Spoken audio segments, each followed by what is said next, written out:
arena because that's one place he won't be able to duck. The vibrations are against him, the planets are against him, and already he done lost the first 5 rounds. I'll prove to the world that I'm still the fastest, the prettiest, the most classist, the most scientific, the greatest fighter of all time.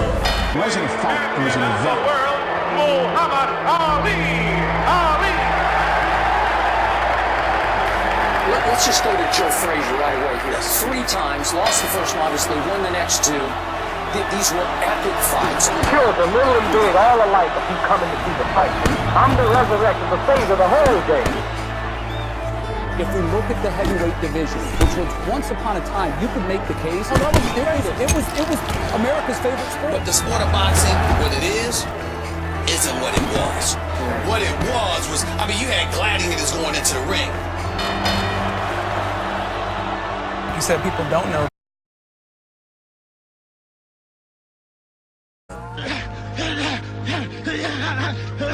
Sucker, you ain't nothing. Sucker, look at you. You out, sucker. Okay, now I'm making this video for people who are interested in beating gang stalking. Now, gang stalking to me is organized intimidation. My personal experience with it has been cars following me with headlights on. You notice your phone is tapped. You use Wi-Fi. It seems like somebody's messing with it, listening in. You can see how the signal gets low. All kinds of things. People you know can be used. Like if you have a distant cousin or something, they'll use them. I mean, it could be anything, man. It can be as simple as them flying a helicopter over your house. Now, to most people, this will sound very bizarre, but this happens, and it depends on what level you're at. Some gang stalking, like when it first started with me, it was very, very light. It was like one car would show itself and stuff like that. But as I continued on in my subjects of alternative research, conspiracy research, and I started to expose more things, I became more of a threat to whoever felt threatened, and therefore the financial assistance, the gang stalking thing became more heavily financed, more different tactics became involved, and it's very psychological. For a lot of people, a lot of people have different sorts of fears. One of the first fears I had to get over was the fear of death. Now, again, the people I had got into it with were very heavy people, very big people, like, people, not the CIA, the people behind the CIA, who run the CIA, are the type of people I had gotten into it with. And so, that being said, I knew that, these people wanted me out of the way. They were going to have me out of the way. So I thought they were going to be able to do it like in broad daylight and just walk away with it and be all good. And so eventually I just had to accept the idea that, okay, death is here. I'm going to die. And then I went outside and went about my business and nothing happened, right? And I had been hiding inside my mother's house for about a month. And so, and people will think you're tripping. Like my mother, she thought I was crazy. There's a lot of people out there, when you go through gang stalking, they will think you're absolutely mad. They're not going to know what you're talking about. And you can go on the internet. Even the Department of Justice admits it's real. Organized stalking. You've heard people talk about like electronic weapons. That's real. I've experienced my food being drugged at like restaurants. I swear to you, the restaurant itself will be in on it. The manager, whoever they have right there. And it's being done under health codes. There's certain laws that they have. If you're considered a risk or something to the public or a danger to the public, which you're really not. In my case, I wasn't. I was a danger to, other elements. But what they would do was they would contract to the restaurant and have my food drugged. Now, this wasn't an attempt to kill me or an attempt to make me like, it wasn't like they didn't put like 4 or 5 hits of, LSD in there or something to make me, have a real bad experience like that. It was a form of intimidation, like saying, hey, we can get to your food. I live at my mother's house. I even had a pizza, right? There was a pizza. My mother had went and got a pizza, brought it back. They had put an element in there, a drug in there, a chemical. Now, me and my mother had got an argument about it. She tried to explain to me that I was tripping. I was over-imagining stuff. No, the Jets Pizza place, whoever the people are that work at Jets Pizza in Muskegon, Michigan, they were able to put the drug inside the pizza on the orders of the, with the gang stalking behind the scenes, how they network. They know they listen to all your phone calls, they know where you're going, what you're doing. They'll already have people there waiting for you. And this is the sort of thing that happens, man. And it depends, again, on what level you're at.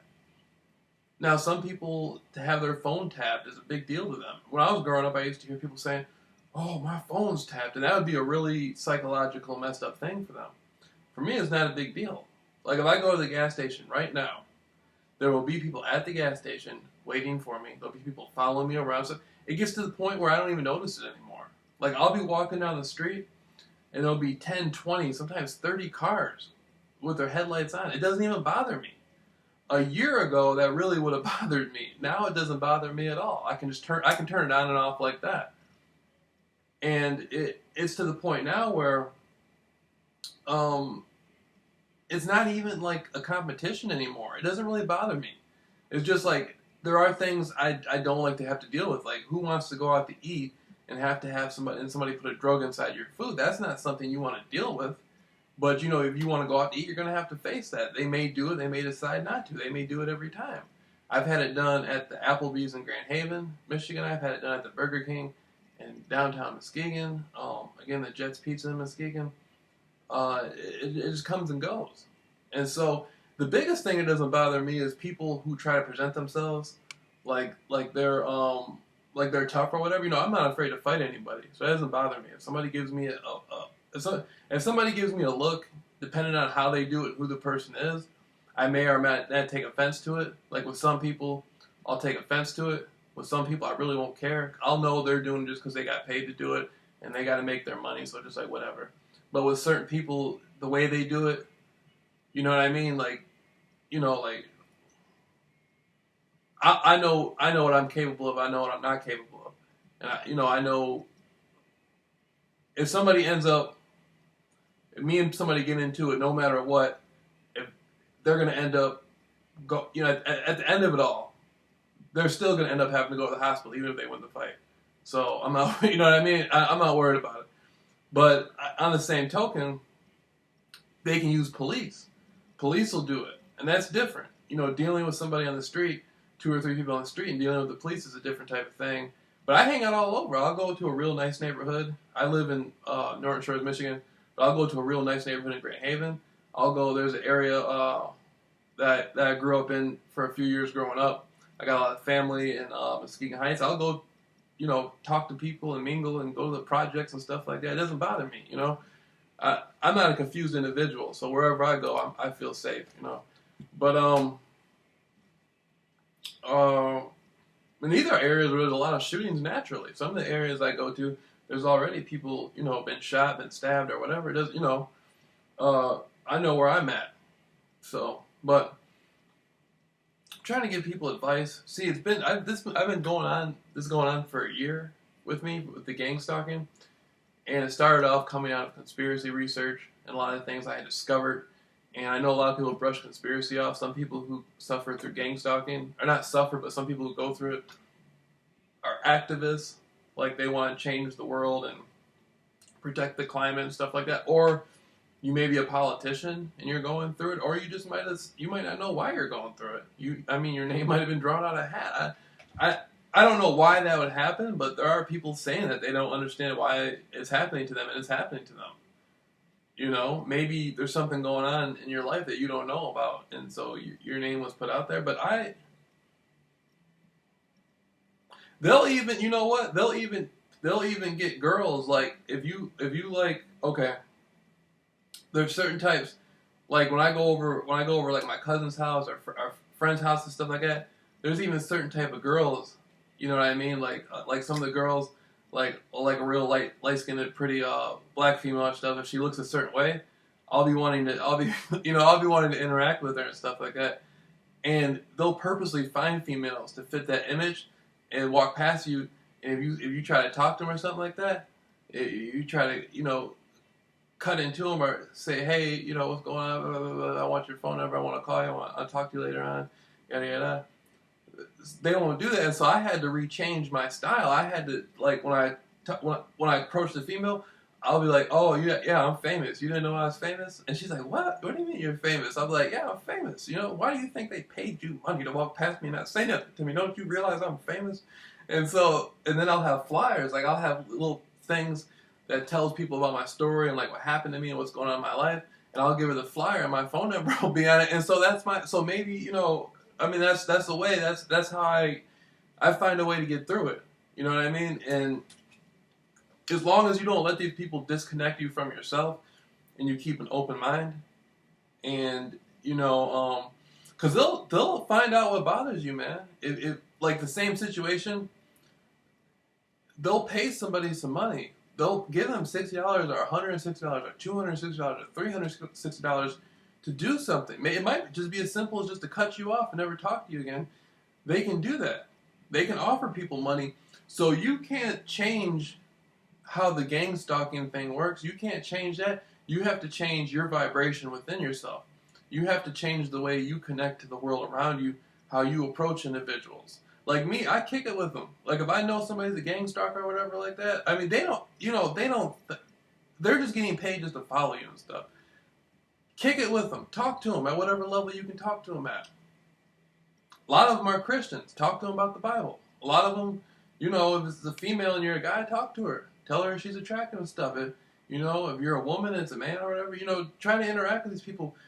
Don't interact with them. Don't connect to them through a fear or connect to them through something that you don't prefer. Connect to the reality around you through what you're motivated about doing.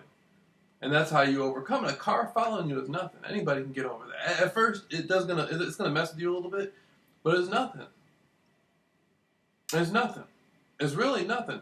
See, my situation was, I was the best at what I was doing as far as conspiracy research, and I was on my way. You know, from what I've seen, I'm the only person who got as far as I did that never interacted with these people as far as making deals and stuff like that. So that's why it happened to me.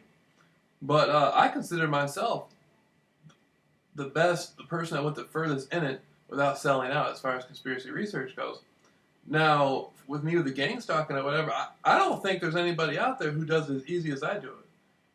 Because when I go on YouTube videos and I see people, they seem all afraid and all that stuff, and I don't know why.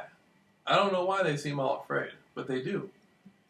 They seem very afraid. And I don't know why people are so afraid of cars following them. I don't get it.